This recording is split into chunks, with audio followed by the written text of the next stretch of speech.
Bismillahirrahmanirrahim. My dear students, Assalamu alaikum. I hope that you are fine. I am here with you with the lecture number 4 of Introduction to Information Technology course. And in today's lecture, we are going to discuss the classes of digital computer. Let me introduce myself. My name is Dr. Aftab Akram, and I have done my PhD in computer science from South China Normal University in Guangzhou, China. And currently I am working as a lecturer in Division of Science and Technology, University of Education, Lahore.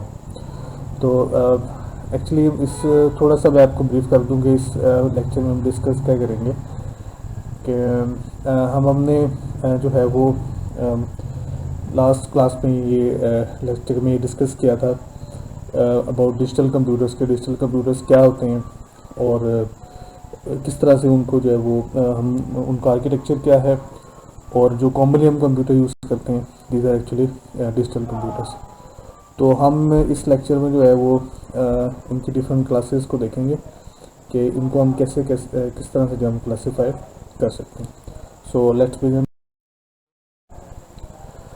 सबसे पहले जो है वो इस चीज़ को देख लें कि ये 4 बड़े इंपॉर्टेंट फैक्टर्स हैं which is the speed, power, size जो है और इनका एक जब इन चीज़ों को हम एक साथ हम डिस्कस करते हैं तो उसका जो है वो क्या रिजल्ट निकलता है. So they are 3 things, speed, power and size. तो सबसे पहले ये कि जो speed of computer is proportional to the number of switches which are actually transistors. तो हमने कहा था कि जो ये डिजिटल कंप्यूटर्स हैं they are actually made of large number of transistors और जो उसकी कंप्यूटेशन पावर है कंप्यूटर की that will be proportional to the number of transistors in the computer. So if we want to make more powerful computer तो हमें क्या करना पड़ेगा कि सिंपली हमें क्या करना पड़ेगा उसमें नंबर ऑफ ट्रांजिस्टर्स जो हैं या नंबर ऑफ स्विचेस जो हैं वो हम इंक्रीज़ करने पड़ेंगे. तो एक कंप्यूटर में जितने नंबर ऑफ ट्रांजिस्टर्स जो हैं वो ज़्यादा होंगे वो उतना जो है वो पावरफुल होगा. लेकिन जो नंबर ऑफ ट्रांजिस्टर्स इंक्रीज़ करने से जो एक आप कह लेंगे थोड़ा सा एक चीज़ जो है वो चेंज होती है that is the size of the computer because के मोर ट्रांजिस्टर्स मीन के कंप्यूटर साइज़ में जो है वो बड़ा होता जाएगा. तो यहाँ से हम एक जो कंक्लूजन निकाल सकते हैं वो ये है कि अगर हम इस तरह से देखें कि जितना पावरफुल कंप्यूटर होगा उसकी पावर जो है या उसकी स्पीड ऑफ कैलकुलेशन जितनी ज़्यादा होगी इसका मतलब है कि उतना साइज़ जो है वो उसका जो है वो ज़्यादा होगा.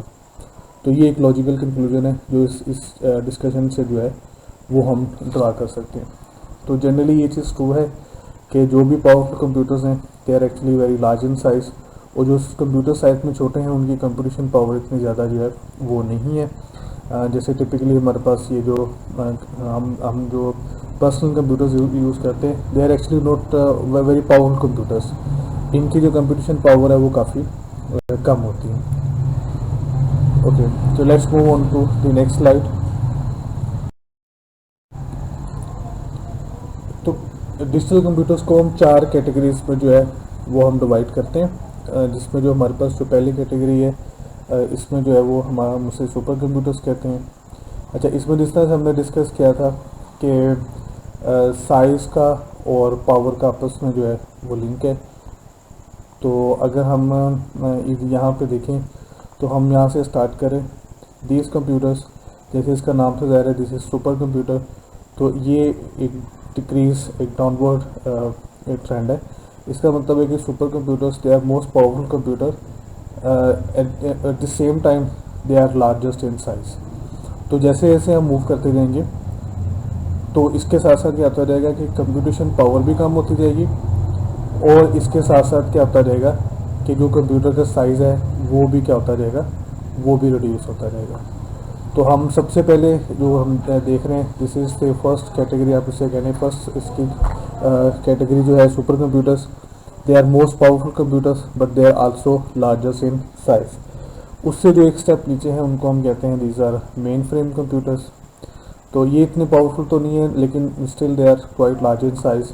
फिर हमारे पास मिनी आ जाते हैं और आखिर में जो हमारे पास जो सबसे छोटे हैं और सबसे जो पावर में जो कम है दे आर उनको हम कहते हैं माइक्रो कंप्यूटर्स.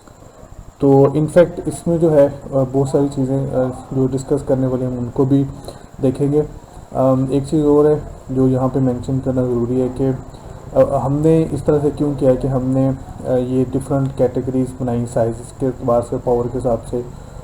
तो इसका मतलब जो माइक्रो कंप्यूटर्स हैं इनकी वजह से जो है जो हम टिपिकली यूज़ करते हैं रीज़ा माइक्रो कंप्यूटर्स, चाहे वो लैपटॉप्स हों या डेस्कटॉप्स हों या जो हमारे मोबाइल फ़ोन्स हैं, they actually follow in this category. तो ये इनका साइज़ इस कदर छोटा है कि ये इजीली हम इसको कैरी कर सकते हैं या घर में रख सकते हैं। लेकिन जैसे ये जो बड़े कंप्यूटर्स हैं, सुपर कंप्यूटर्स हैं, ये मेन फ्रेम्स हैं, तो ये साइज़ में इतने बड़े हैं और इनकी पावर कंजप्शन इतनी ज़्यादा है कि हम इनको घर में नहीं रख सकते और ये पोर्टेबल भी नहीं है। तो इनके अपने अपने फंक्शन है, हम उनको जो है वो भी डिटेल में जो है वो डिस्कस करते हैं। तो सबसे पहले हम सुपर कंप्यूटर से स्टार्ट करेंगे, फिर वन बाय वन जो है वो दूसरे कंप्यूटर्स को भी डिस्कस करेंगे। अच्छा, इससे पहले कि हम ये डिस्कस करें कि कंप्यूटर्स की इन क्लासेस को डिस्कस करें, तो फर्स्ट हम देख लेते हैं ये जो आपके सामने ये एक है, दिस इज़ एक्चुअली CPU। इसको जो है वो हम कह देते हैं कि ये एक CPU है और दिस इज़ वन CPU। और इसके ऊपर जैसे लिखा हुआ है इसकी, ये इसके मैन्युफैक्चरर का नाम है इंटेल और ये इसका जो है वो आप कह सकते हैं कि ब्रांड नेम है पेंटियम 4। तो इंटेल का जो एक आप कह सकते हैं कि इसकी जो एक ऑनर है वो ये है कि जो पहला CPU था वो इंटेल ने प्रिपेयर किया था और ये हम हिस्ट्री में जो है वो हम आई थिंक हम डिस्कस कर चुके हैं इसको। तो उसमें ये है कि उसके बाद इन्होंने अभी तक जो है वो आप कह लें कि Intel is the largest manufacturer of CPUs, जो कंप्यूटर्स में CPUs जो है वो यूज़ होते हैं। अच्छा, ये जो इसका ये जो पेंटियम 4 है, इसकी जो है जो एक ख़ास बात ये है कि दे वर सिंगल कोर प्रोसेसर। यानी कि सिंगल कोर प्रोसेसर का मतलब जो है वो ये है कि ये जो हैं दीज आर इनके अंदर जो है वो एक प्रोसेसर होता है इनके अंदर। तो basically this one is the package, ये एक पूरा पैकेज है। ये जो है इसको हम जो है वो हम इसे पैकेज कहते हैं। बेसिकली इसका पर्पज़ ये होता है कि जो CPU की मेन चिप होती है उसको प्रोटेक्ट करना होता है। तो इस वजह से इस तरह का जो है वो पैकेज बनाया जाता है। तो इसमें जो पिन है जिसके ज़रिए हम इसको मदरबोर्ड में अटैच करते हैं वो इसकी नीचे वाली साइड पे होती है। टिपिकली इस ऊपर वाली साइड पे इस तरह से प्रोसेसर मैन्युफैक्चरर का नाम और उसका जो ब्रांड नेम है वो लिखा होता है। अच्छा, उसके बाद जो है वो फिर ये हुआ है कि जो अगला है जो जैसे ये है दीज आर ये सिंगल कोर प्रोसेसर थे, these are multi core processor, इनको हम कहते हैं मल्टी कोर प्रोसेसर्स। तो मल्टी कोर हम इनको क्यों कहते हैं, बिकॉज के एक ही चिप के अंदर ये जो एक पैकेज है इसके अंदर मल्टीपल कोर्स होती है। जैसे ये हम देखते हैं इसमें, तो आप ये देखें कि ये अगर ये सिंगल कोर होगा तो ये एक्चुअली एक ही कोर इसके अंदर होगी। लेकिन अगर जिस तरह से मल्टी कोर है तो इसके अंदर क्या होगा कि इसके अंदर दो कोर्स होते हैं, this is core 1 and this is core 2। होती ये एक ही फिजिकल पैकेज के अंदर जो है वो होती हैं। तो आजकल जो ये है कि जो टिपिकली हमारे पास जो जो CPUs अवेलेबल हैं जो हम यूज़ करते हैं उसमें नॉर्मली जो कोर्स हैं वो 2 होती हैं। लेकिन इसमें जो मैक्सिमम नंबर है नंबर ऑफ जो कोर्स है एक में वो 6 कोर्स हैं, कि उसके अंदर 6 फिजिकल कोर्स है वो हो सकते हैं। These are actually physical processor. आप ये कह सकते हैं कि अगर ये सिंगल कोर प्रोसेसर है तो इस तरह के ये 2 प्रोसेसर्स के इक्वल है। यानी कि ये अगर पेंटियम 4 हो let's say, so this is number 1 and this is number 2। तो वक्त के साथ साथ जो है वो टेक्नोलॉजी में इतनी डेवलपमेंट होती गई है कि पहले जो चीज़ थी वो एक फिज़िकल इतनी बड़ी थी कि वो एक पैकेज में आती थी। अब हमने उसको इतना स्क्वीज़ कर दिया है कि वो जो है वो एक पूरी जो है वो जो हमारे पास जो एक प्रोसेसर है वो एक जो 2 कोर्स है वो एक पैकेज के अंदर जो है वो आ सकती है। और रफली जो इसका साइज़ है वो सेम होगा। अगर ये सिंगल कोर है मल्टी कोर है लेकिन इसका जो साइज़ है वो तकरीबन सेम है। सिर्फ एक चीज़ का फ़र्क पड़ता है कि ये हीट कितनी जनरेट करता है। तो इसमें ये होता है कि हमें उसकी वजह से पहले हम छोटे फैंस यूज़ करते थे इसके लिए हीट को जो है वो उसमें से निकालने के लिए, लेकिन अब जो है उसमें ये है कि इसको ठंडा रखने के लिए जो है वो हमें बड़े फैन से हम उसको इस्तेमाल करने पड़ते हैं। तो ये चूँकि हमने इसको आगे भी यूज़ करना है तो हमने इसलिए इसको जो है थोड़ा सा डिटेल से डिस्कस कर लिए। So let's move on to the. तो ये एक उनका एक ब्रीफ कंपैरिजन है, ताकि ये आपको आइडिया हो जाए कि ये इनमें आपस में टेक्निकली इनमें क्या डिफरेंस है।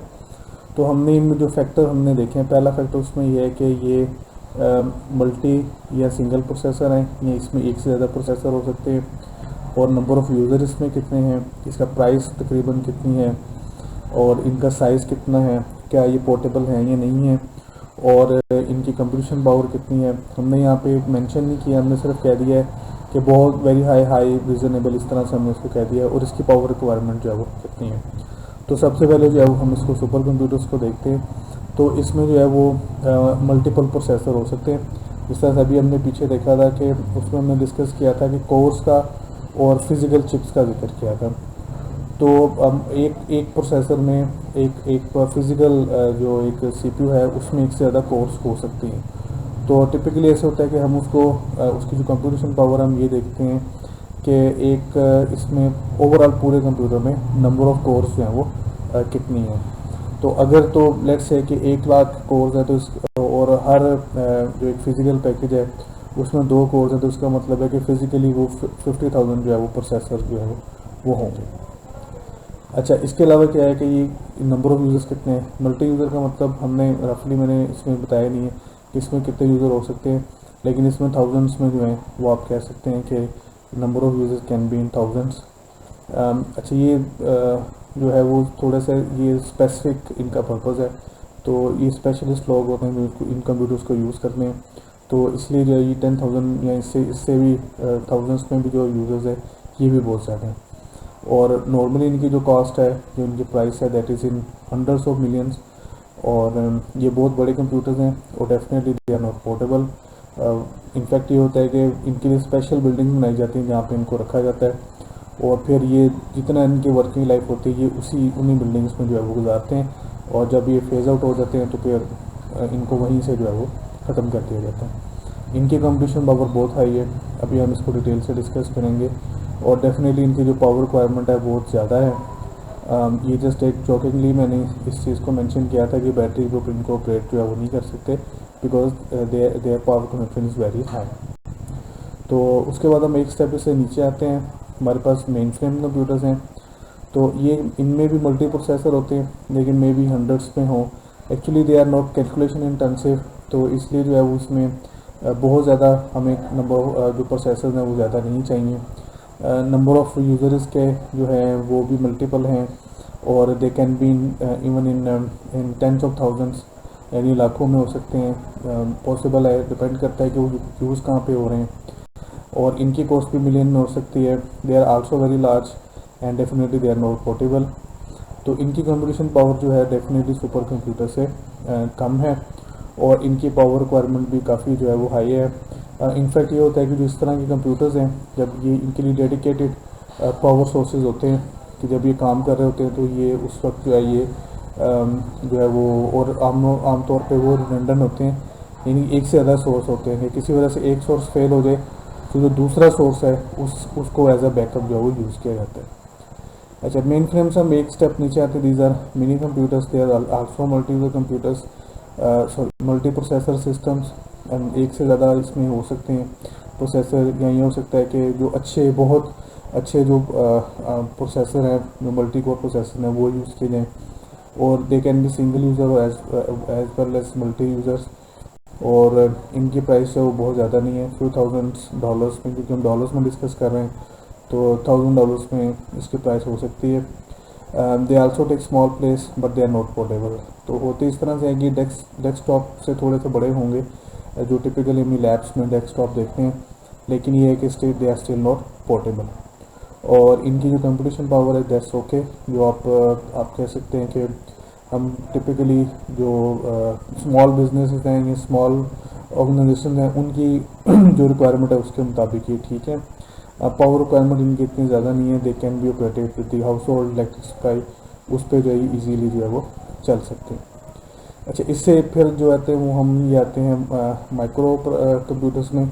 तो इसमें यह कि इसमें सिंगल पैकेज या सिंगल सीपीयू होता है, और उसमें मल्टीपल कोर हो सकती है। टिपिकली उसमें जो है वो 2 कोर्स होती हैं, और इन ये सिंगल यूज़र के लिए इसका जो पर्पज़ है वो ये है कि इसको एक यूज़र ही एक वक्त में इस्तेमाल करे। प्राइस इसके ज़्यादा नहीं है, फ्यू $100 में आ जाते हैं ये easily. They are small and portable, जैसे कि ये लैपटॉप्स हैं तो they are easily portable. Computation power इनकी इतनी ज़्यादा नहीं है and they are small and battery operated. फिर हम आ जाते हैं अल्ट्रा पोर्टेबल कंप्यूटर्स में। तो इसमें बेसिकली क्या है कि जो कंप्यूटेशन पावर है जो टिपिकली जैसे डेस्कटॉप हैं या ये जो हमारे पास जो लैपटॉप्स हैं उनसे थोड़ी कम होती है, बट इसमें भी मल्टी कोर प्रोसेसर जो है वो इसमें अवेलेबल हैं। They are single users. Price जो है वो माइक्रो में और पोर्टेबल में इतना डिफरेंस जो है वो नहीं है। and they are so small and portable, their computation power is not very high and they are battery operated। तो ये जो हमने एक कंपैरिजन किया इससे हमें ये पता चल गया है कि जो एक्चुअली हमने यहाँ पे ये किया है कि जब हम सुपर कंप्यूटर से डाउनवर्ड मूव करेंगे तो इसमें जो है वो हम देख रहे हैं कि कंप्यूटेशन पावर डिक्रीज़ हो रही है, प्राइस भी डिक्रीज़ हो रही है, साइज़ भी डिक्रीज़ हो रहा है। But this computers have their specific purpose. ये बहुत कॉमन नहीं है, सुपर कंप्यूटर बहुत कॉमन नहीं है, लेकिन ये है कि इनका बहुत स्पेसिफिक यूज़ है। अभी हम इसको जो है वो डिटेल से देखते हैं। तो सुपर कंप्यूटर्स क्या हैं, इनकी डेफिनेशन जो है वो देखते हैं। A super computer is a computer that leads the world in terms of processing capacity, particularly speed of calculation. तो एक्चुअली क्या था कि सबसे पहले हम ये देखते हैं कि ये जो नाम है सुपर कंप्यूटर कैसे ओरिजिनेट हुआ था। तो ये इसको हम ज़रा देखते हैं, लेकिन इसमें पहले ये पॉइंट देख लें कि these computers have very high processing speed. तो लेट्स सी इसको थोड़ा सा डिटेल। अच्छा, थोड़ा सी इसकी हिस्ट्री जो है वो देख लेते हैं। एक कंप्यूटर साइंटिस्ट था, हिज नेम वाज सेमूर क्रे। तो 1960s में इसने एक कंप्यूटर बिल्ड किया था। एक्चुअली क्या था कि लास्ट क्लास में हमने हिस्ट्री पढ़ी थी, तो हिस्ट्री में हमने देखा था कि ENIAC या उसके बाद जो IBM के कुछ कंप्यूटर थे जो बेसिकली सेकंड या थर्ड जनरेशन से बिलोंग करते थे। तो उन कंप्यूटर्स में वो एक्चुअली मेन फ्रेम्स थे। अगर हम अब जो हम कैटेगराइजेशन डिस्कस कर रहे हैं उस हिसाब से उनको देखें तो वो एक्चुअली मेन फ्रेम कंप्यूटर्स थे। उन कंप्यूटर्स में जो है जो सेमूर क्रे ने क्या किया कि उसने थोड़ा सा उनकी कंप्यूटेशन पावर थोड़ी सी इंक्रीज़ की और उसके साथ मतलब उसने उनका डिज़ाइन थोड़ा चेंज किया। तो जब लोगों तक इसकी न्यूज़पेपर्स में या टेलीविज़न पे इसके बारे में पता चला तो लोग उसके बारे में बताया गया कि this is a very powerful computer. तो लोगों ने उसको कहने का शुरू कर दिया कि this is a super computer. तो वहाँ से इसका नाम जो है वो सुपर कंप्यूटर जो है वो पड़ गया। तो एक्चुअली सेमूर क्रे को कहा जाता है कि he was the father of super computing. और मोस्टली इनका जो डिज़ाइन है कस्टम डिज़ाइन होते हैं। जो भी इनके जो प्राइमरी जो इनके यूजर्स हैं वो यूनिवर्सिटीज़ हैं या रिसर्च इंस्टीट्यूशन हैं, research organisation around the world, वो मेनली इनको यूज़ करते हैं। तो वो उसमें टिपिकली क्या होता है कि जो भी मैन्युफैक्चरर्स हैं तो वो उनसे जो है वो डिस्कस करते हैं कि उनको किस तरह की कंप्यूटेशन पावर या किस तरह का जो है कितना पावरफुल कंप्यूटर चाहिए। तो इस वजह से जो है वो क्या होता है कि वो फिर उन स्पेसिफिकेशन के हिसाब से कंपनीज उनको जो है वो कंप्यूटर्स जो है वो बना के देती हैं। लेकिन अक्सर ऐसे भी होता है कि कुछ मॉडल्स जो हैं वो कमर्शियली भी अवेलेबल है। जैसे क्रे की एक जो कंपनी है क्रे इनकॉर्पोरेशन, ये अभी भी अमेरिका में सुपर कंप्यूटर्स जो है वो ये कंपनी बना रही है और इनके कुछ मॉडल्स जो हैं वो कमर्शियली भी अवेलेबल हैं। बहुत सारी ऑर्गेनाइजेशन है जिनके पास वो मॉडल जो है वो मौजूद है। लेकिन टिपिकली ऐसे होता है कि जो एक सुपर कंप्यूटर का डिज़ाइन होता है वो आमतौर पे एक ही होता है और वो उसके बाद उसकी जो मज़ीद इम्प्रूवमेंट उसकी डेवलप की जाती है। लेकिन कमर्शियली बहुत ऐसे कम एग्जांपल्स हैं कि एक मॉडल जो है वो मल्टीपल ऑर्गेनाइजेशंस के पास हो। These are special purpose computers. इनका जो है वो बहुत ही रिसर्च पे खास तौर पर इनका यूज़ है और रिसर्च में जो कि कैलकुलेशन इंटेंसिव जो टास्क हैं उनमें इनको जो है वो यूज़ किया जाता है। अच्छा, इसके अलावा क्या है कि कैलकुलेशन इंटेंसिव टास्क के इनको यूज़ करते हैं और मोस्टली जो यूनिवर्सिटीज़ हैं around the world, military agencies या जो साइंटिफिक रिसर्च लेबॉर्ट्रीज़ है दे आर हैवी यूज़र। तो इनफैक्ट ये है कि किसी भी अभी कह सकते हैं कि कमर्शियल ऑर्गेनाइजेशन के पास या किसी किसी पर्सन के पास जो है इस वक्त कोई सुपर कंप्यूटर्स नहीं है। अभी हम देखेंगे जो एक लिस्ट हम देखेंगे उसमें भी हम ये देखेंगे कि मोस्टली जो है वो यूनिवर्सिटीज़ या रिसर्च ऑर्गेनाइजेशन जो हैं उनके पास सुपर कंप्यूटर्स जो है वो मौजूद हैं। यूजेस क्या हैं, इनके यूजेस जो है वो डिस्कस कर लें।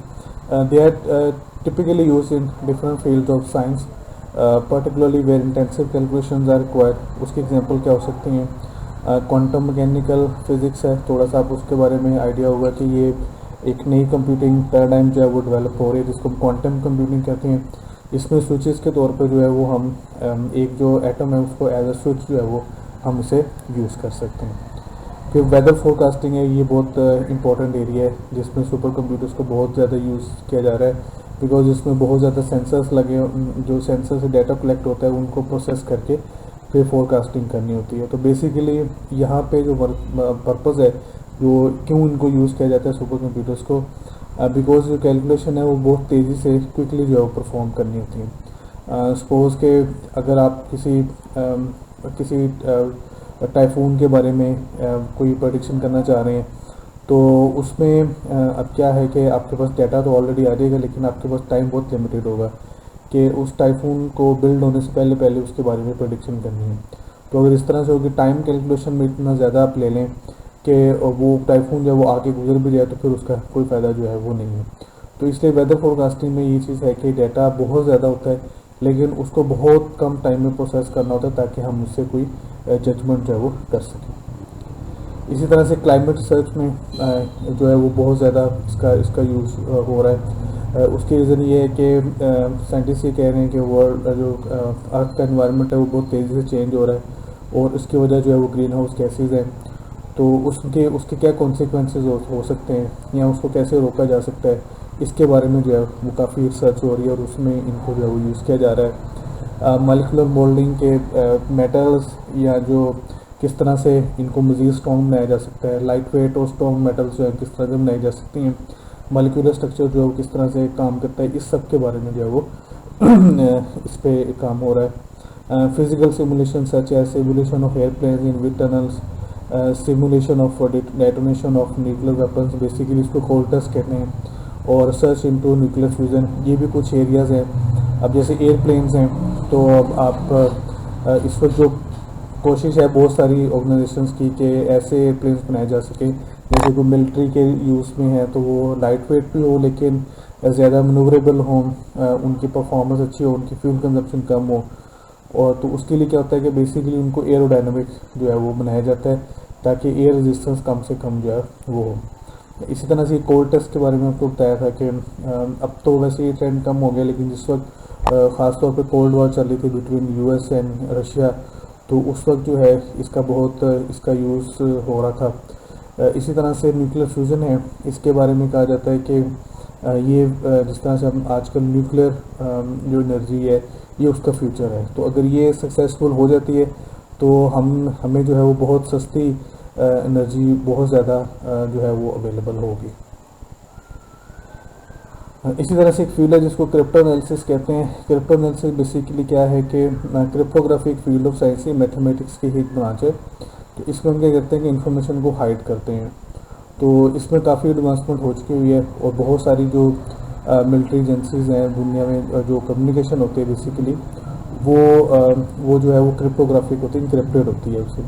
तो अगर आप कभी अपने व्हाट्सएप में भी देखें, आप किसी को अगर कॉल कर रहे हैं तो उसमें आ रहा था एंड टू एंड इनक्रिप्टेड। तो उसका मतलब ये होता है कि ये जो मैसेज डिलीवर हो रहा है ये बिल्कुल प्लेन टेक्स्ट नहीं है, इसको डिफॉर्म किया गया है और इसको सिर्फ भेजने वाला समझ सकता है या जो जिसको रिसीव करने वाला वो समझ सकता है।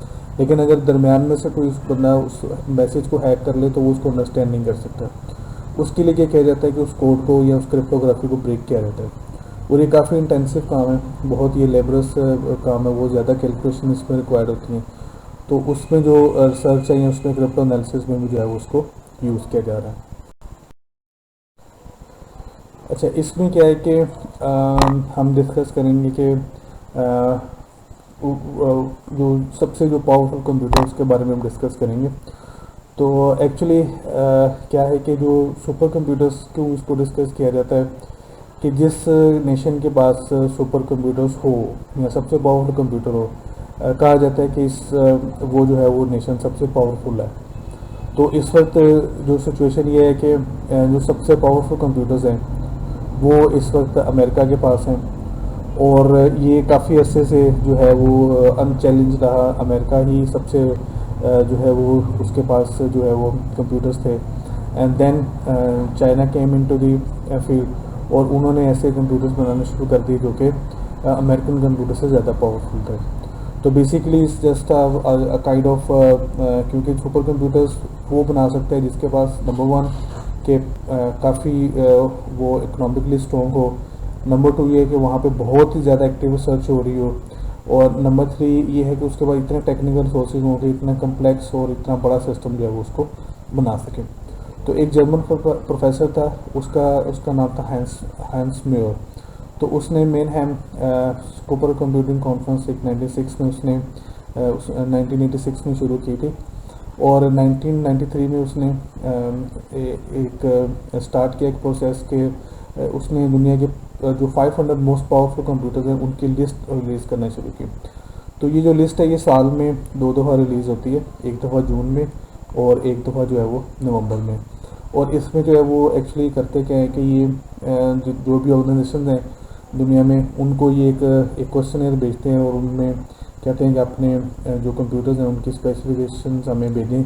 फिर उसके बेस पर जो है फिर ये उसमें से जो सबसे पावरफुल कंप्यूटर है उसको जो है ये डिक्लेयर करते हैं कि which is the most powerful computer. तो इसमें यह था कि उसकी जो परफॉर्मेंस कैसे की जाती है, इसके लिए एक लिनपैक एक स्केल है। ये बेसिकली लीनियर अलजेब्रा का एक कुछ रूटीन्स हैं, उसकी कुछ प्रॉब्लम्स हैं, उनका एक पैकेज है, और ये फोर्ट्रॉन एक प्रोग्रामिंग लैंग्वेज है उसमें लिखा हुआ है।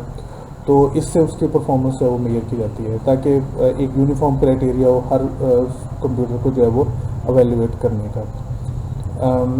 ये जो है लिनपैक जो बेंचमार्क था it was introduced by John Dongarra, तो इसने इंट्रोड्यूस करवाया था इसमें।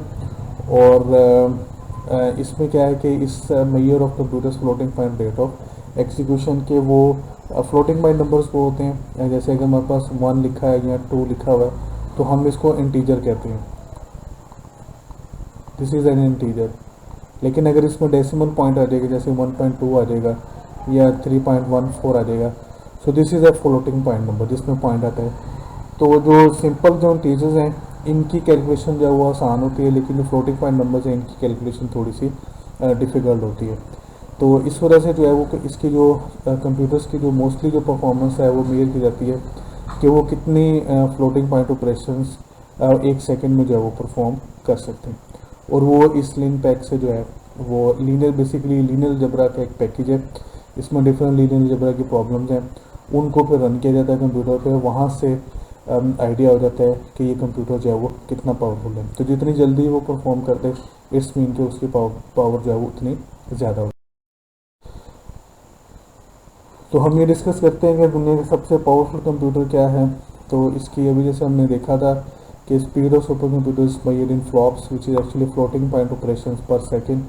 तो इसकी जो आगे इसकी जो हायर पावर है that is the petaflop which is equal to 10⁻15 flops. तो अभी लास्ट ईयर नवंबर 2019 में 54th जो टॉप 500 की लिस्ट है वो रिलीज़ हुई थी। उसके मुताबिक IBM का समिट कंप्यूटर है, उसका नाम समिट है, और जो उसका वेंडर है उसका मैन्युफैक्चर है that is IBM। IBM is actually is the largest manufacture, one of the largest manufacture of computers. Mainly इनकी स्पेशलिटी जो है वो मेन फ्रेम कंप्यूटर्स हैं, लेकिन ये सुपर कंप्यूटर्स भी बनाते हैं। तो ये समिट जो है this is the world fastest super computer, और इसकी जो पीक परफॉर्मेंस है दैट इज़ द 148.6 पेटाफ्लॉप्स। और इसको अब रफली अभी कह सकते हैं this is 148,600 trillion calculations in a second it can perform, and these are floating point जिसमें कि डेसिमल पॉइंट या इंटीजर कैलकुलेशन जो है वो नहीं है। और इसकी जो थ्योरेटिकल परफॉर्मेंस है जिसके लिए इसको डिज़ाइन किया गया है दैट इज़ 200.8 पेटाफ्लॉप्स इसकी जो है वो थ्योरेटिकल परफॉर्मेंस है। तो एक्चुअली होता ये है कि इसको डिज़ाइन, ये इसका एक मैक्सिमम, इसकी एक अपर बाउंड है यहाँ तक ये जो है वो कर सकते हैं, लेकिन फ़िलहाल इसको जो ऑपरेट किया गया है वो ये है कि ये फाइनली इस स्टेज तक जो है वो पहुँचे, विच इज़ 148.6 पेटाफ्लॉप्स। और इसमें जो है वो कोर्स, जो नंबर ऑफ कोर्स हैं, these are approximate 2.5 million cores इसके अंदर जो है। तो हमने जैसे बात की थी कि एक पैकेज में एक से ज़्यादा कोर हो सकती है, तो अब इसमें क्या है कि इसमें नंबर ऑफ कोर्स, जो टोटल नंबर ऑफ कोर्स हैं और in all packages, that is approximately 2.5 million cores इसके अंदर जो है। और ये समिट जो है इस वक्त अमेरिका में एक ऑर्किड नेशनल लेबॉर्ट्री है, वहाँ पे जो है ये इंस्टॉल्ड है। और अच्छा, इसके अलावा क्या है कि जो है वो जो जैसे अभी हम बात कर रहे थे कि जो सुपर कंप्यूटर्स जो हैं वो जो कंट्रीज़ के पास हों, तो उसमें ये समझा जाता है कि जिसके पास ज़्यादा सुपर कंप्यूटर्स हैं वो एकेडमिकली और रिसर्च में वो कंट्री जो है वो ज़्यादा आगे है। तो चाइना ने रिसेंटली इसमें बहुत ज़्यादा एडवांसमेंट की है, और इस वक्त जो है वो जो आउट ऑफ जो 500 कंप्यूटर्स हैं, 228 जो है सो चाइना के पास हैं, और अमेरिका के पास इसमें से जो है वो 117 हैं, 117 इनके पास हैं। तो इन दोनों नेशंस का आपस में कंपटीशन चलता रहता है। काफ़ी अर्से तक जो है वो जो चाइनीज़ जो सुपर कंप्यूटर्स थे वो टॉप ऑफ द लिस्ट थे, लेकिन अब कुछ अरसे से, पिछले 2-3 साल से, जो अमेरिकन जो यूएस सुपर कंप्यूटर्स हैं, they are top of the list. अच्छा, समिट का जो है वो इसका जो यूज़ है, समिट यूज़ हो रहा है जिस for simulation analysis and research into climate change, इसके लिए जो है वो इसको यूज़ किया जा रहा है। ओके, तो ये जो है ये एक तस्वीर, एक पिक्चर है समिट की। This is this one computer, ये जो आप पूरा देख रहे हैं ये रैक्स हैं, और इन रैक्स के अंदर जो हैं वो जो प्रोसेसर्स हैं, माइक्रो प्रोसेसर्स हैं, वो इसके अंदर लगे हुए हैं। यहाँ पे आपको ऊपर जो है ये नज़र आ रहा होगा, दीज आर पाइप्स जो है वो जा रहे हैं। तो बेसिकली क्या है कि ये इनमें से कुछ जो कनेक्टर्स हैं वो हैं, और इसके अलावा इसमें जो है वो इसमें कूलिंग पाइप्स हैं। तो उसकी ज़रूरत इसलिए पड़ती है कि जब ये कंप्यूटर्स काम करता है तो बहुत ज़्यादा हीट जनरेट करता है। तो शुरू में जो कंप्यूटर्स थे उनको जो है वो हवा से ठंडा किया जाता था, ठंडी हवा से, लेकिन अब इनकी जो है वो कंप्यूटेशन पावर इतनी इंक्रीज़ हो चुकी हुई है कि इनको जो है इनके लिए फिर ठंडा जो पानी है वो इस्तेमाल किया जाता है, लिक्विड इस्तेमाल किया जाता है। और these are not air cooled, these are liquid cooled. तो इसके अंदर जो है वो जो लिक्विड है उसको सर्कुलेट किया जाता है ताकि इन सिस्टम्स को जो है वो ठंडा रखा जा सके। और इस सिस्टम की जो कॉस्ट है दैट इज़ $200 मिलियन। तो ये सिर्फ इसके इक्विपमेंट की कॉस्ट है, इसमें जो इंस्टॉलेशन वगैरह या उसके लिए जो बिल्डिंग है ये इसके अंदर जो है वो शामिल नहीं है। और ये तकरीबन 10 मेगावाट एनर्जी जो है कंज्यूम करता है। और इसकी जो मेमोरी है that is approximately 2.8 million gigabyte जो है वो इसकी टोटल इसकी जो है वो मेमोरी इसके अंदर जो है इंस्टॉल है। तो this is all is the same computer, ये एक ही कंप्यूटर है। तो आप ये देख सकते हैं कि ये बहुत बड़ा है। अभी इसमें जो है वो ज़ाहिर बात है कि जो लोग यूजर्स हैं वो यहाँ पे मौजूद नहीं है। This is only the area कि जहाँ पे जो है वो सिर्फ ये इसका जो प्रोसेसर्स हैं वो सिर्फ यहाँ पे मौजूद है। ओके, तो अभी जिस तरह से हम देख रहे थे कि जो डिफरेंट नेशंस हैं वो आपस में, ख़ासतौर पर अमेरिका और चाइना जो है ये एक दूसरे से कम्पीट करती हैं कि किसके पास जो है वो सबसे पावरफुल कंप्यूटिंग रिसोर्सेज हैं। तो अभी जैसे हमने देखा है कि समिट जो कि इस दुनिया का सबसे पावरफुल कंप्यूटर है वो अमेरिका में इंस्टॉल्ड है। इसी तरह से जो नंबर 2 जो है कंप्यूटर है that is Sira. Sira is also installed in America. और ये इस जो रिसर्च लेबॉर्ट्री है that name is Lawrence Livermore national laboratory. और ये सेकेंड नंबर पे है। इसकी जो computation power that is 94.6 petaflops. और इसका जो यूज़ है वो डिफेंस में, ग्लोबल सिक्योरिटी, वेपन्स, इंजीनियरिंग वगैरह में इसका यूज़ हो रहा है। जो 5th नंबर पे है Frontera, that is Texas advanced computing center, university of Texas में इंस्टॉल्ड है। और इसकी जो कंप्यूटेशन पावर है दैट इज़ 23.5। और इसका जो यूज़ है दैट इज़ ये कैंसर ट्रीटमेंट में इस्तेमाल हो रहा है, एनर्जी में, मेडिसन, एस्ट्रोफिजिक्स और इन्फेक्शन डिसीज़, जैसे इस तरह से ये कोविड-19 की डिसीज़ है उसके लिए रिसर्च में जो है वो यूज़ हो रहा है। इसी तरह से जो 7th नंबर पे ट्रिनिटी और ये लॉस एलमोस नेशनल लेबॉर्ट्री है, बेसिकली ये एटॉमिक वेपन से रिलेटेड वहाँ पे रिसर्च होती है, तो वहाँ पे ये यूज़ हो रहा है। इसकी जो कंप्यूटेशन पावर है दैट इज़ 20.158 पेटाफ्लॉप्स, और ये energy material sciences alternative fuels climate research में यूज़ हो रहा है। इस तरह से लासन है, ये भी लारेंस लिवरपूल नेशनल लेबॉर्ट्री में है और ये 10वें नंबर पे है। इसकी जो कंप्यूटेशन पावर है दैट इज़ 18.2 पेटाफ्लॉप्स, और ये मॉलिक्यूलर साइंटिफिक सिमुलेशन में यूज़ हो रहा है। इस तरह से sequoia blue gene Q solution है, ये भी IBM का जो है वो इसका जो मैन्युफैक्चर है वो IBM है, और ये लारेंस लिवरपूल नेशनल लेबॉर्ट्री में है, ये 12वें नंबर पे है। और इसकी जो कंपटीशन पावर है दैट इज़ 17.2 पेटाफ्लॉप्स, और ये डिफेंस में ग्लोबल सिक्योरिटी वेपन इंजीनियरिंग में इसका यूज़ हो रहा है। तो इस तरह से हम देख सकते हैं कि जो टॉप 10 हैं, टॉप 10 में से जो 5 कंप्यूटर्स हैं, नंबर 1 में, नंबर 2, 5, 7 और 10 में जो है वो अमेरिकन जो है कंप्यूटर्स हैं। तो इस तरह से ये डिफरेंट नेशंस में चलता रहता है। मोस्टली जो कंपटीशन इस वक्त है वो between America, US and China है। तो इन दोनों नेशंस में ये चलता रहता है, और उसका मकसद सिर्फ ये प्रूव करना होता है कि we have the largest competition resources, और वही नेशन जो है वो ज़्यादा रिसर्च में भी एक्टिव होती है। अच्छा, इस तरह से कुछ इसकी हिस्टोरिकली देख लेते हैं। IBM ने, जैसे अभी हम डिस्कस कर रहे थे कि ये कंपनी जो है ये कंप्यूटर्स जो है मेन फ्रेम भी बनाती है, और ये इसके साथ साथ जो है ये जो है वो सुपर कंप्यूटर्स भी बनाती है। तो इन्होंने एक कंप्यूटर इस तरह से सुपर कंप्यूटर बनाया था, इसका इन्होंने नाम रखा था डीप ब्लू। तो एक्चुअली इस कंप्यूटर में उन्होंने आर्टिफिशियल इंटेलिजेंस की कैपेबिलिटी रखी थी, और इसमें ये कैपेबिलिटी थी कि ये चेस खेल सकता था। तो this was actually chess playing super computer. तो इसमें इस तरह से हुआ था कि इसका चैलेंज किया गया था गैरी कैस्परोव को।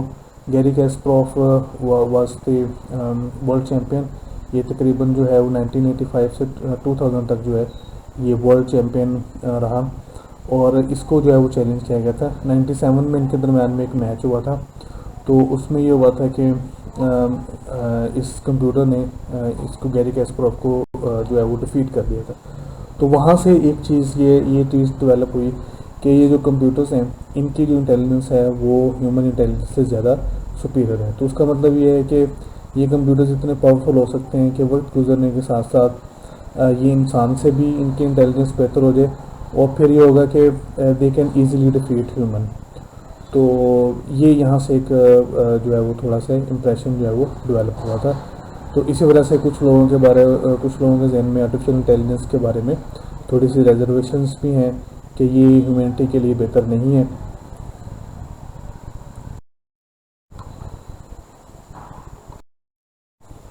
ओके, नेक्स्ट हम डिस्कस करते हैं मेन फ्रेम कंप्यूटर्स। तो जो IBM की डेफिनेशन है जिसके मुताबिक वो अपने मेन फ्रेम्स को डिफाइन करते हैं, the computers that can support thousands of applications and input output devices to simultaneously serve thousands of user. तो बेसिकली ये जो कंप्यूटर्स हैं, इनफैक्ट आप कह सकते हैं कि जो कंप्यूटर्स जो एक्चुअल कंप्यूटर्स हैं दे आर मेन फ्रेम। बाकी जो कंप्यूटर्स हैं वो इसी की ही थोड़ी अल्ट्रेशन है। जैसे अगर आपको कंप्यूटेशन पावर ज़्यादा चाहिए तो सुपर कंप्यूटर बन जाएगा, अगर आपको ज़्यादा पोर्टेबल चाहिए तो फिर आप जो है वो माइक्रो कंप्यूटर की तरफ जो है वो आते हैं। तो इनफैक्ट जो शुरू में जो कंप्यूटर्स जो डिज़ाइन किए गए थे वो इसी पर्पज़ को सर्व करने के लिए किए गए थे कि उनका मकसद ये था कि वो ज़्यादा से ज़्यादा लोगों को जो है वो सर्व कर सकें। A main frame is what business use to host commercial databases, transaction servers and applications that require a greater degree of security and availability than is commonly found in smaller scale machines। तो इनका एक जो important feature है वो क्या है कि एक तो उसमें डिग्री ऑफ सिक्योरिटी होगी, और इसके अलावा क्या है कि अवेलेबिलिटी, कि दे आर अवेलेबल।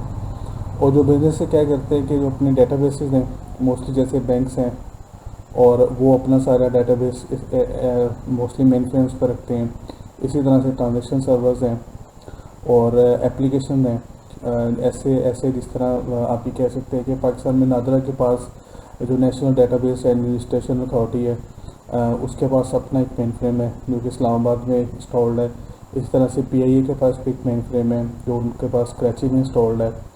और डिफरेंट जो बैंक्स हैं जैसे HPL है, उनके पास भी मेन फ्रेम्स हैं और वो डिफरेंट पर्पसेस के लिए यूज़ हो रहे हैं। तो मेनली क्या है कि दीज कंप्यूटर्स आर डिज़ाइन, या इनका जो पर्पज़ है वो क्या है कि they are available all the time and they are very reliable machines, and these are used by large organizations for critical applications। ऐसी एप्लीकेशन जिसमें ऐसा ना हो कि जब आप कंप्यूटर यूज़ करने चलें पता चले कि कंप्यूटर जो है वो काम नहीं कर रहे हैं। जैसे अगर आप बैंक में, अगर आपका अकाउंट है, आप किसी ATM पर जाते हैं, वहाँ से अपनी कोई ट्रांजेक्शन करना चाहते हैं और उस वक्त आपको पता चले कि जो बैंक का कंप्यूटर है वो काम नहीं कर रहा, बिकॉज के ये सारा जो डाटा है ये मेन फ्रेम पे या सर्वर पे ही जो है वो सेव होता है।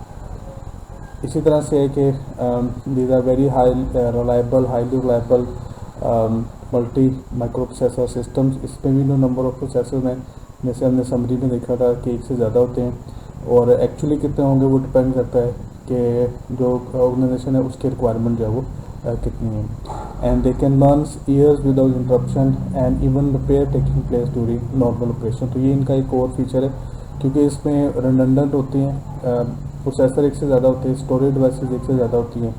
तो उसमें ये होता है कि इसमें इस तरह से नहीं होता है कि कंप्यूटर सडनली चलते चलते बंद हो जाए और फिर रिकवर ना करे। तो इस तरह से होता है कि इसमें फॉल्ट आती है, but it can tolerate that fault, क्योंकि इसमें अगर एक प्रोसेसर काम नहीं कर रहा तो दूसरे जो प्रोसेसर्स हैं दे कैन जो लोड है उन पर शिफ्ट किया जा सकता है। और इसी तरह से इसमें एक और फीचर ये है कि इसकी जो रिपेयर है वो भी इसके चलते हुए की जा सकती है, कि कंप्यूटर चल रहा है और साथ उसकी रिपेयर भी जो है वो की जा रही है। They are fault tolerant system. इसका मतलब ये है कि अगर उसमें फॉल्ट आएगी तो वो अपना बंद नहीं होगा, बल्कि वो क्या होगा कि उसकी थोड़ी सी परफॉर्मेंस उसकी कम होगी कुछ देर के लिए, जितनी देर में वो जो फॉल्टी पार्ट है उसको रिप्लेस नहीं किया जाता, लेकिन अदरवाइज़ क्या है कि वो नॉर्मली काम करता रहेगा।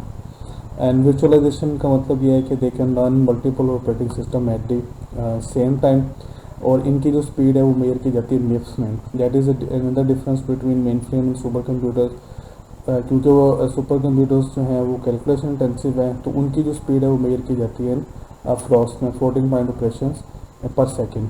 और जो मेन फ्रेम की स्पीड है that is measured in MIPS, millions of instructions पर सेकेंड। और ये कैलकुलेशन इंटेंसिव नहीं है जैसे हमने देख लिया, but they can handle large amount of data. Data की जो हैंडलिंग है कि जो डाटा सेव हो रहा है, रिट्रीव हो रहा है, तो उसको जो है वो ये हैंडल कर सकते हैं। तो ये दे mainly focus on handling huge amount of data. तो कैलकुलेशन इंटेंसिव जो है ये कंप्यूटर्स नहीं है, उस पर्पज़ के लिए हमने जो है वो सुपर कंप्यूटर्स बनाए हैं। तो इनके 3 मेन फीचर्स हैं, अगर हम इनको देखें तो which is reliability, availability and serviceability. तो ये एक्चुअली एक आप कह सकते हैं कि इट्स लाइक अ स्लोगन जो कि IBM यूज़ करती थी अपने कंप्यूटर्स को जो है वो मार्केट करने के लिए। रिलायबिलिटी का मतलब है कि that features that help to avoid and detect faults. A reliable machine does not suddenly break down. तो इस तरह से होता है कि जो रिलायबल मशीन है वो ये नहीं होता, एक्चुअली यहाँ पे आना चाहिए does not suddenly break down, sorry typo. तो इसमें क्या है कि ये नहीं होता कि चलते रहते अचानक मशीन बंद होगी, तो ये इसका मतलब होता है। तो वो हम ये रिलायबिलिटी हम किस तरह से अचीव करते हैं कि हम जो इसमें जो पार्ट्स हैं वो एक से ज़्यादा लगते हैं। कभी भी एक पार्ट एक नहीं होता है, अगर प्रोसेसर हैं एक से ज़्यादा होंगे, स्टोरेज डिवाइसेज हैं वो भी एक से ज़्यादा होंगे। तो उसमें क्या होता है कि अगर एक डिवाइस काम नहीं कर रही तो जो दूसरी डिवाइस है वो काम कर रही होगी, तो लोड उस पर शिफ्ट कर दिया जाएगा। और मेन टाइम में हम क्या करते हैं कि कंप्यूटर को रिपेयर करके फिर नॉर्मली वो काम करना जो है वो शुरू कर देता है।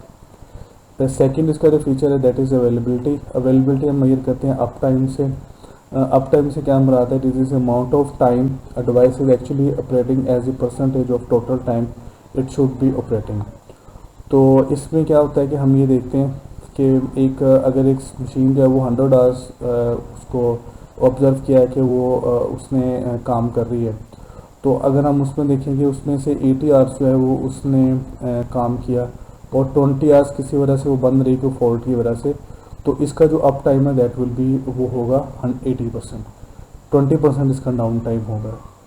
तो इस तरह से हम इसको जो है वो करते हैं। तो इसमें हम सिंपली क्या करेंगे कि 80/100 जो है वो करेंगे, तो ये 80% इसका अप टाइम है, 20% इसका डाउन टाइम है।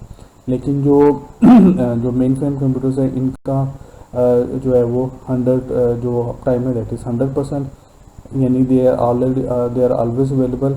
और इसको हम कहते हैं कि मीन टाइम बिटवीन फेलियर, कि अगर हमने देखा है कि आज एक प्रॉब्लम आई है और उसके बाद फिर जो है वो 15 डेज़ के बाद जो है वो कोई प्रॉब्लम आई है, तो हम ये कहते हैं कि जो इसमें mean time between failure that is actually 15 days.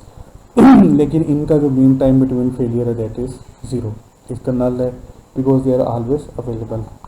Serviceability जो तीसरा फीचर है, इसका क्या मतलब है कि अगर सिस्टम में कोई फॉल्ट होगी that is very easily diagnosable.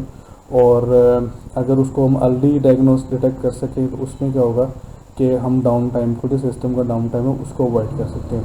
In fact जो IBM के जो मेन फ्रेम्स थे इनके अंदर एक बड़ा इम्पोर्टेंट फीचर था, वो ये था कि they can call itself to the company. तो होता ये था कि ये मैंने किसी जगह पे ये एक पढ़ा था कि अक्सर ऐसे होता था कि कंपनी में जो है वो IBM से बंदे आते थे, वो पूछते थे आप किस लिए आए हैं, तो वो कहते थे सिस्टम को रिपेयर करने के लिए आए हैं। तो वो जो कंपनी वाले हैं वो कहते थे हमारा सिस्टम तो ठीक काम कर रहा है। तो वो कहते थे नहीं, इसमें कोई फॉल्ट है, अभी आपको नहीं पता चला है, लेकिन हमें सिस्टम ने खुद ही हमें जो है वो रिपोर्ट कर दी है कि उसके अंदर जो है फॉल्ट है। तो इस तरह से वो कंपनी IBM जो है वो इस तरह से अपनी जो है वो एक जो सिस्टम है उनको ऑलवेज जो है वो अप टू डेट रखती थी, और उनका जो अप टाइम है वो ऑलवेज 100% होता था।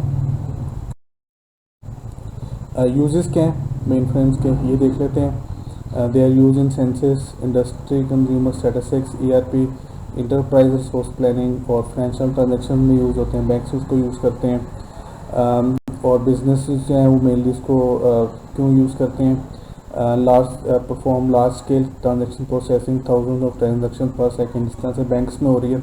ऑलमोस्ट दुनिया में जितने भी बैंक्स हैं वो सारे डिजिटल जो उसमें ट्रांसफ़र हो चुके हैं। जो भी काम है आप उसमें थ्रू ऑनलाइन या मोबाइल ऐप्स के ज़रिए कर सकते हैं। और support thousand of user application programs currently accessing numerous sources, manage terabytes of information in databases. तो इस तरह से जो है जो इंफॉर्मेशन है वो आ जा रही होती है, तो उसको ये कंट्रोल कर सकते हैं। Handle large bandwidth. Okay, next जो हमने डिस्कस करना है दिस आर मिनी कंप्यूटर्स। तो इसकी थोड़ी सी इंटरेस्टिंग हिस्ट्री है, वो मैं आपको थोड़ी सी बताता हूँ। तो main frames were very large computers, तो मोस्टली जो बड़ी कंपनीज थी वो सिर्फ उनको अफोर्ड कर सकती थी बिकॉज दे वर एक्सपेंसिव। तो फिर क्या हुआ कि कुछ कंपनी ने सोचा कि हम मेन फ्रेम्स ऐसे मेन फ्रेम्स बनाते हैं जो कि थोड़े से साइज़ में छोटे हों, उनकी कंप्यूटेशन पावर कम हो, ताकि जो मीडियम या स्मॉल स्केल ऑर्गेनाइजेशन है वो भी उनको अफोर्ड कर सकें। तो जब ऐसे कंप्यूटर्स मार्केट में आए तो लोगों ने उससे मजाक के तौर पर उसे कहना शुरू कर दिया कि दीज आर मिनी कंप्यूटर्स, छोटे कंप्यूटर्स हैं ये। अच्छा, also known as mid range servers, work station and या सिंपली आप इन्हें सर्वर्स भी कह सकते हैं। And they were introduce a cheaper alternative to main frame computers in mid 60s, term ironically use to small main frame computers. Okay, तो एक 1970 में एक सर्वे हुआ था न्यूयॉर्क टाइम्स में, तो उन्होंने एक उसकी जो डेफिनेशन मिनी कंप्यूटर्स की जो उन्होंने एक सजेस्ट की थी वो ये थी कि a machine costing less than $25,000 with an input-output device such as teleprinter, at least 4K words of memory that is capable of running programs in a high-level language such as Fortran or BASIC।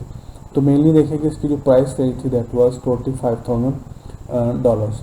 तो mostly जो main frame computers हैं वो लाखों में millions में आते हैं, उसके मुकाबले में इसकी जो प्राइस थी दैट इज़ ओनली $25,000। तो इसलिए ये उनसे बहुत सस्ते थे। एंड मोस्टली जो ये मीडियम स्केल ऑर्गेनाइजेशन से इनको, और फाइनली हम आते हैं हम अपनी माइक्रो कंप्यूटर्स की तरफ। तो माइक्रो कंप्यूटर्स का एक जो बहुत इंपॉर्टेंट फीचर ये है कि इनको माइक्रो क्यों भी कहा जाता है, because they have a single micro processor as their CPU.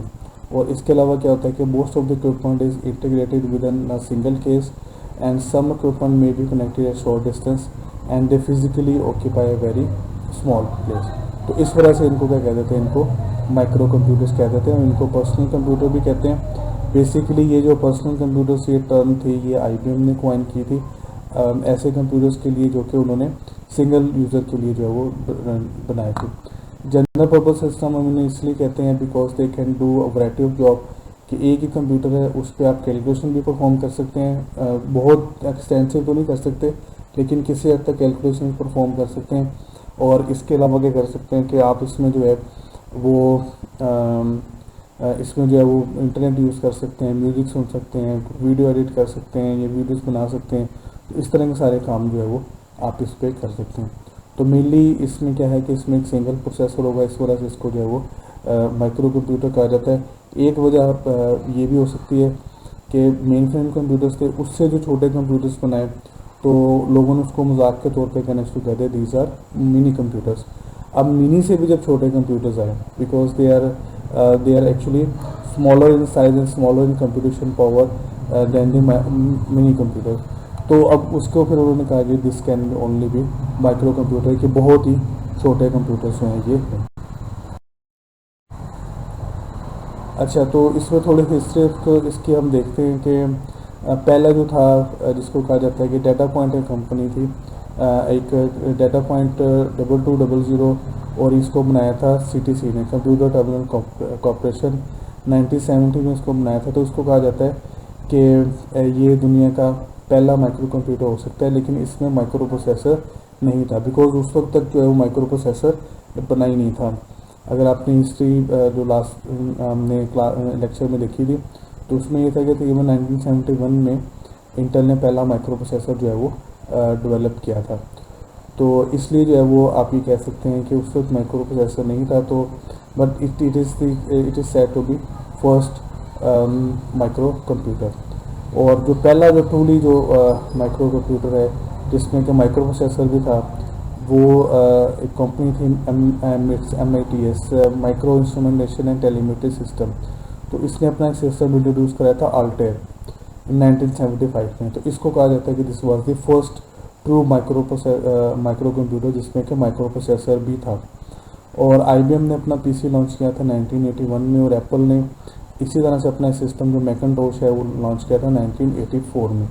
तो ये बेसिकली इस वक्त भी दो स्ट्रीम्स हैं वो इनमें माइक्रो कंप्यूटर्स में चलती हैं, IBM PC कंपैटिबल और एप्पल मैक सिस्टम कंपैटिबल। जो मोस्टली हम सिस्टम जो यूज़ करते हैं डेस्कटॉप या ये लैपटॉप्स हैं, these are actually IBM PC compatible system हम इन्हें कह सकते हैं बिकॉज ये एग्जैक्टली उसी डिज़ाइन पे बने हुए हैं जिस तरह से IBM ने जो है वो इनको डिज़ाइन किया था।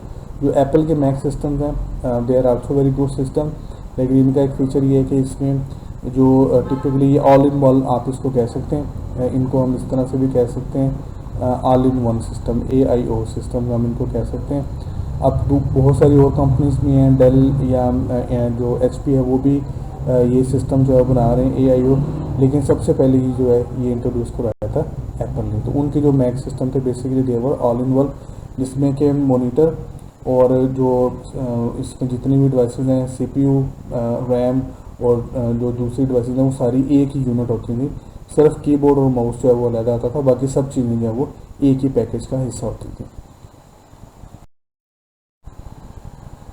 तो ये डिफरेंट जो है वो आप कह सकते हैं कि ये डिफरेंट टाइप्स के माइक्रो कंप्यूटर्स हैं। Desktop computer we are very familiar with it. Basically IBM PC का जो कंपैटिबल जो आर्किटेक्चर था ये वो है, इसमें ये मॉनिटर है, ये इसको हम CPU बॉक्स कह देते हैं, और इसके अलावा ये कीबोर्ड है, ये माउस है।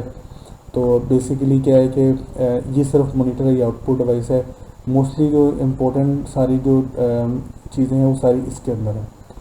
तो जो एप्पल के मैक सिस्टम है जिसको अभी हमने कहा था कि वो AIO है, ऑल इन वन सिस्टम, उसमें ये है कि इस तरह से ये बॉक्स नहीं है, और बेसिकली ये जो मॉनिटर है, मॉनिटर के साथ ही ये इंटीग्रेट की होती हैं ताकि अलहदा से ये इसको जो है वो कैरी ना करना पड़े। अच्छा, इसी तरह से जो है ये गेमिंग कंसोल्स हैं, these are also type of micro computers. जो लैपटॉप्स हैं, लैपटॉप्स में ये बेसिकली कम्पैक्ट किस्म का एक पर्सनल सिस्टम है जिसमें कि आप देख सकते हैं कि मॉनिटर, कीबोर्ड और ये सब चीज़ें जो है वो, और इसमें जो ये जिस तरह से हम यहाँ पे देख रहे हैं कि ये जो बॉक्स है डेस्कटॉप में होता है, तो वो एक्चुअली सब चीज़ें जो है वो इसके ये नीचे वाले हिस्से के अंदर जो है वो होती हैं। इस तरह से PDAs हैं, पर्सनल डिजिटल असिस्टेंट, इनको पाम टॉप भी कहते हैं। These are also micro computers, micro controllers हैं। ये डिफरेंट डिवाइसेस में डिफरेंट चीज़ों में लगते हैं, जैसे कि आप ये कह सकते हैं कि फ्रिजेस में, एसीज में ये चीज़ें, ये माइक्रो कंट्रोलर्स यूज़ होते हैं।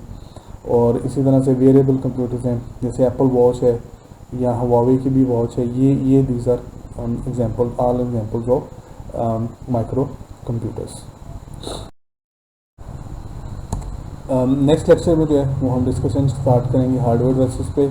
ये हमारा इस पर हमारे 2 या 3 लेक्चर होंगे, क्योंकि हमने इनकी काफ़ी डिटेल से इसको जो है वो डिस्कस करना है। तो अगले लेक्चर तक के लिए जो ऐसा ही गुड बाय, सी यू इंशाल्लाह इन नेक्स्ट लेक्चर।